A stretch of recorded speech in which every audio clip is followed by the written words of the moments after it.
ابو سفیان شام سے ایک قافلہ جس میں 50,000 سونے کے سکے اور ہر قسم کا مال موجود تھا لے کر مکہ جا رہا تھا، لیکن درمیان میں ایک بہت بڑا مسئلہ تھا۔ مکہ پہنچنے کے لیے اس کو مدینہ کے پاس سے گزرنا لازمی تھا، اور مدینہ میں مسلمان اس قافلے کو لوٹنے کے لیے تیار بیٹھے ہوئے تھے۔ تو ابو سفیان نے سوچا کہ کیوں نہ ایک منٹ، مسلمان قافلہ لوٹ رہے تھے، مسلمان کیسے قافلہ لوٹ سکتے ہیں، اور وہ بھی رمضان کے مہینے میں؟ اصل میں بدر کی جنگ سے 1 سال پہلے جب مسلمان مکہ سے ہجرت کر کے مدینہ گئے تھے تو وہ اپنے ساتھ کچھ بھی لے کر نہیں گئے تھے سوائے ان کپڑوں کے جو انہوں نے پہنے ہوئے تھے۔ مکہ والوں نے ان کو غصہ دلانے کے لیے ان کی ساری چیزیں، زمینیں، گھر سب بیچ دیے تھے،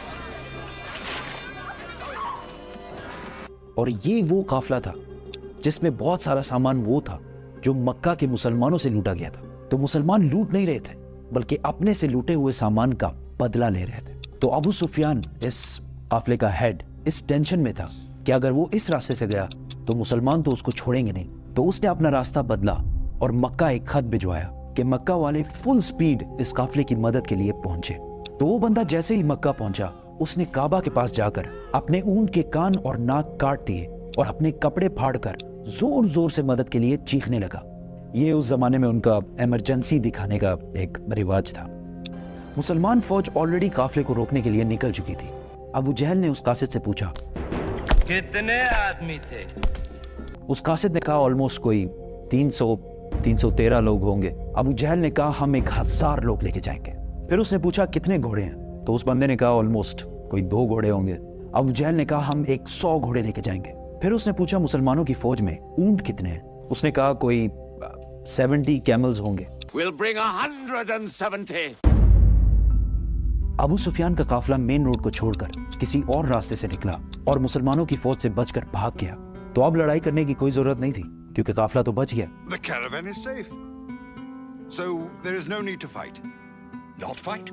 لیکن ابو جہل نے کہا کہ اب اگر قافلہ بچ بھی جائے ہم ان مسلمانوں کو نہیں چھوڑیں گے، کیونکہ ان کے ایک ایک بندے کو مارنے کے لیے ہمارے پاس 3 لوگ موجود ہیں۔ We finish them tomorrow. We fight.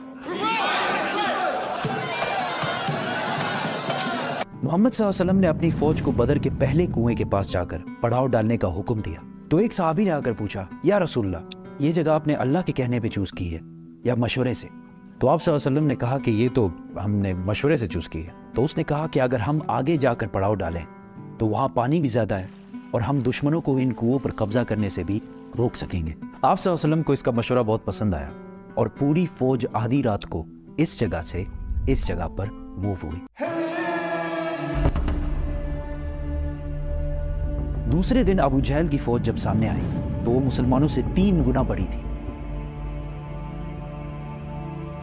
عتبہ a very rich Meccan businessman اپنے بھائی اور بیٹے کے ساتھ سامنے آیا اور مسلمانوں کو چیلنج کیا کہ کوئی ہے جو ہم سے آ کر لڑائی کر سکے۔ مدینہ کے 3 انصار ان سے لڑنے کے لیے سامنے آئے۔ تو عتبہ نے کہا یہ کون ہے؟ ہمیں اپنے بھائیوں کے سر کاٹنے ہیں جنہوں نے اپنے باپ داداؤں کے ریلیجن سے بغاوت کی ہے۔ حضرت حمزہ، حضرت عبیدہ اور 24 ایئر اولڈ علی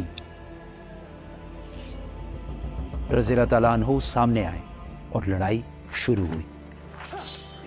حضرت عبیدہ زخمی ہوئے لیکن عتبہ، اس کا بھائی اور اس کا بیٹا تینوں مارے گئے۔ عتبہ کا بیٹا حذیفہ جو کہ مسلمانوں کی فوج میں تھا، اس کے سامنے ہی اس کے باپ، بھائی اور چاچا کو مار دیا گیا، لیکن وہ مسلمانوں کی فوج میں ہی رہا۔ مسلمانوں کو پتا تھا کہ دشمن کے مقابلے میں ان کی فوج بہت چھوٹی ہے، تو انہوں نے ڈیفینسو اسٹریٹجی اختیار کی کہ یار ہم تو اپنی جگہ سے نہیں لیں گے، تم لوگ آ کے حملہ کرو۔ اسی کے ساتھ ابو جہل نے فل فلیج حملے کا حکم دیا کیونکہ اس کا خیال تھا کہ 2 منٹ کا کام ہے، بس ختم کر کے نکلتے ہیں یہاں سے، لیکن ایسا نہیں ہوا۔ آہستہ آہستہ ہر ایک مسلمان کے بدلے 5 کافر مرنے لگے۔ کافروں کی فوج پیچھے ہٹی اور ٹینشن میں پڑ گئی کہ یار یہ ہم ان سے 3 گنا زیادہ ہیں اور ہم ان کو ان کی جگہ سے بھی نہیں لا پا رہے۔ مین وائل مسلمانوں نے اپنی صفوں کو بدلا اور فریش لوگوں کو سامنے لا کر کھڑا کر دیا۔ ابو جہل نے دوبارہ فل فلیج حملے کا حکم دیا لیکن پھر وہی ہوا اور کافر فوج پیچھے ہٹنے لگی، لیکن اس بار مسلمانوں نے ان پر حملہ کر دیا اور کافروں کی فوج بدر کو چھوڑ کر ہر طرف بھاگنے لگی۔ ابو جہل مارا گیا۔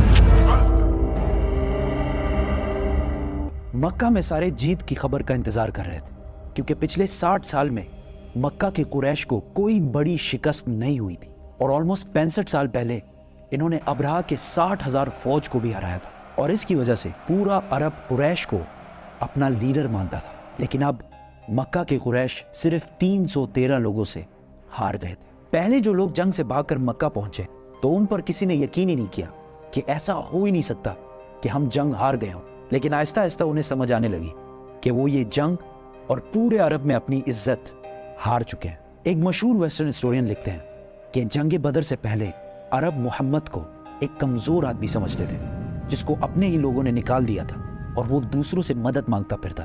لیکن جنگ بدر کے بعد محمد ایک بادشاہ اور ملٹری جینیس کے طور پر پورے عرب میں مشہور ہو گیا کیونکہ انہوں نے اپنے سے 3 گنا بڑی فوج کو ہرا کر دکھایا تھا. جیت کی خبر لے کر جب مسلمان مدینہ پہنچے تو ہر طرف خوشی اور سیلیبریشن چل رہی تھی.